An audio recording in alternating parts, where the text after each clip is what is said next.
Trecem la următorul moment? Că avem 3, da. Da, trecem la următorul moment. Trebuie să-ți mai spun că acest moment a fost prezentat în premieră mondială la cel mai mare concurs de magie din lume. FIT se numește pe scurt, cel mai mare concurs și convenție din lume, așa că ai fost onorată să poți participa. Deci azi este ziua mai multor începuturi, adică nu... Da. Acum te rog să ne ridicăm în picioare. Am stat destul de Începe jos. să-mi placă, da. Acum îți voi prezenta un moment din spectacolul stand-up, pentru că ți-am vorbit și stand-up, după cum să spune... nu dispar eu, te rog, da? Acum sau mai târziu să dispar, când... Nici acum, nici mai târziu, mâine trebuie să revin, dar mă întorc mâine, da? Bine. Ok.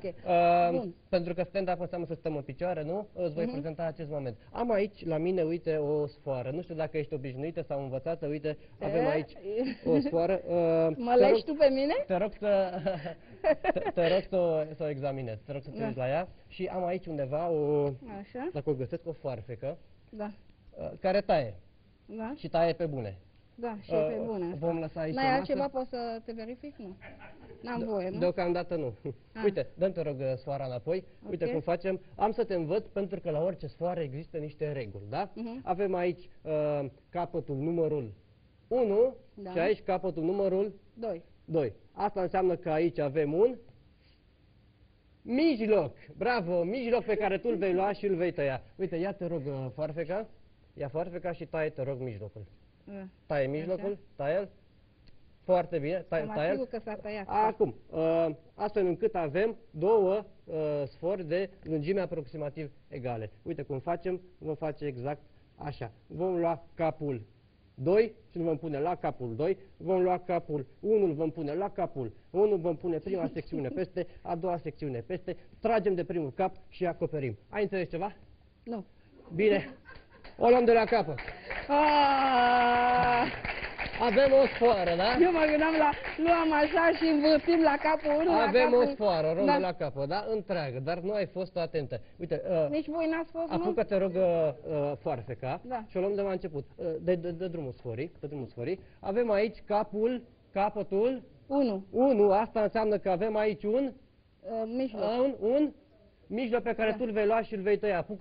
Apucă, te rog, apucă bine și taie mijlocul. Taie și anunță-mă când ai terminat. Anunță-mă că mă anunț când ai terminat, da? Anunță-mă. Nu te-a nimic. Se mai întâmplă. Uite, hai să lăsăm jos. Acum, serios, uite, am să te învăț cum se face, da? Vino, te rog, un pic mai aproape. Așa. Să spui dacă stăm bine, da? Avem, recapitulăm, capătul numărul 2 și capătul 1. Nu, ăsta e capătul 1 și ăsta e nu ești atentă, da? Avem capătul 1 și capătul 2. Asta înseamnă că avem aici un mijloc. Ia, te rog, foarfeca de pe masă, mijloc pe care tu îl vei lua și îl vei tăia pentru ultima oară. Taie, te rog, mijlocul, sper că pentru ultima oară. Astfel încât avem din nou ce avem? Două sfori de lungime aproximativ egale. Acum vom mai face încă ceva, vom face încă un nod, astfel încât vom avea o sfoară cu un nod în mijloc. Fii foarte atentă ce facem acum. E în regulă până acum, da? Te uiți foarte, foarte atent și vrei să mă prinzi, văd, dar îți spun ceva, nu o să reușești. Așa că mai bine bucură-te de...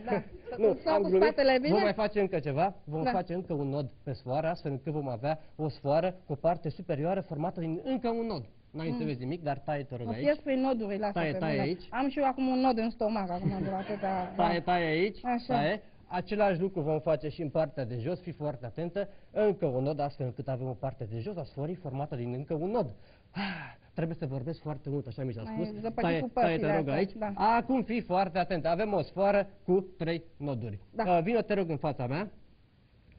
Te rog un pas în față. Acum avem sfoara, da? La 1, 2, 3 și vei sufla și nodurile vor dispărea. O secundă să iau și eu sfoara, mai un pic.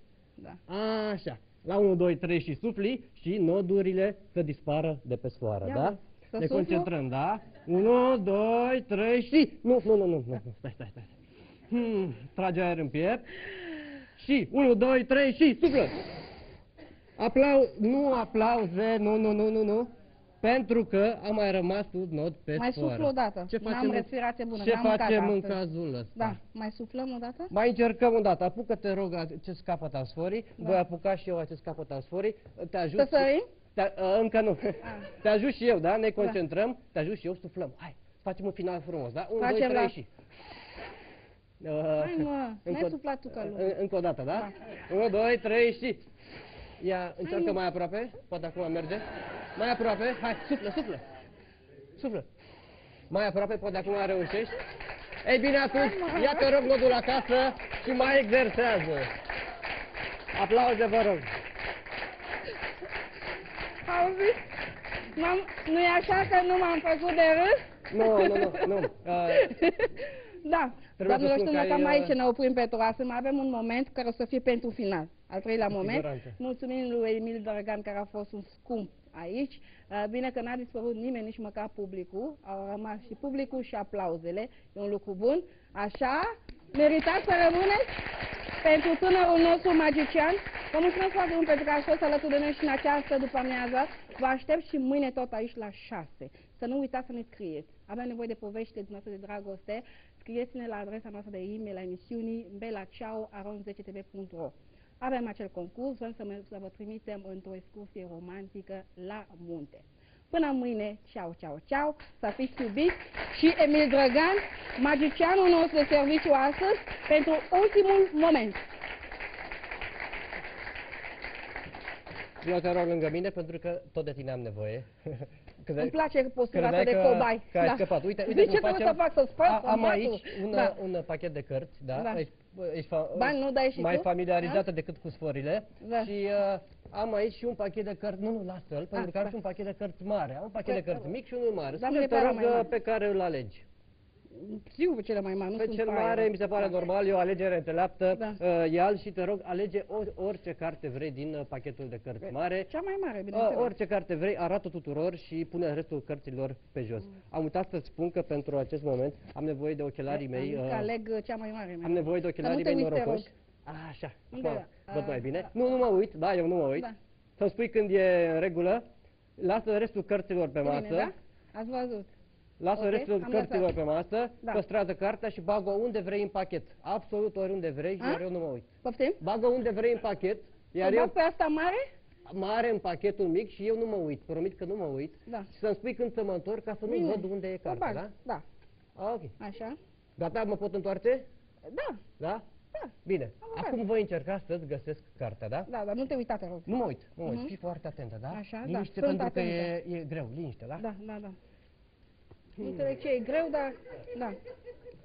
Cartea ta, Jokerul, aplauze pentru...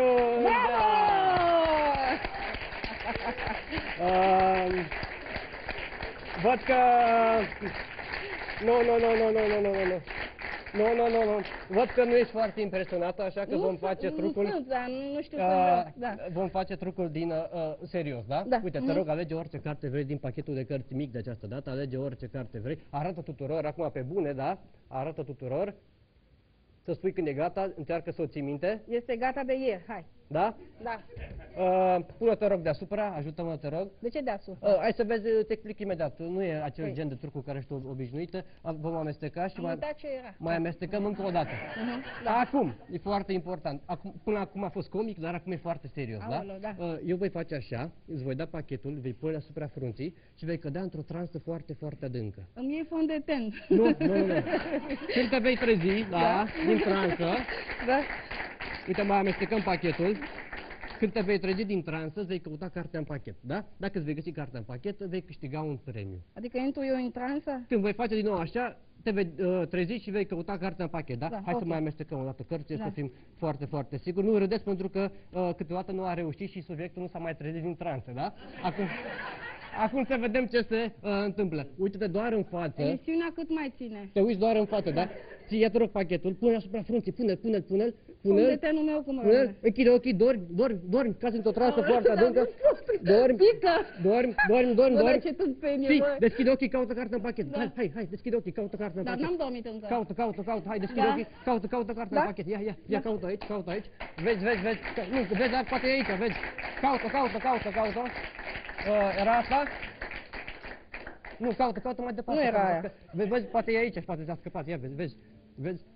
Să fie asta de aici? Nu. Era una din cele de aici? M-am uitat, da.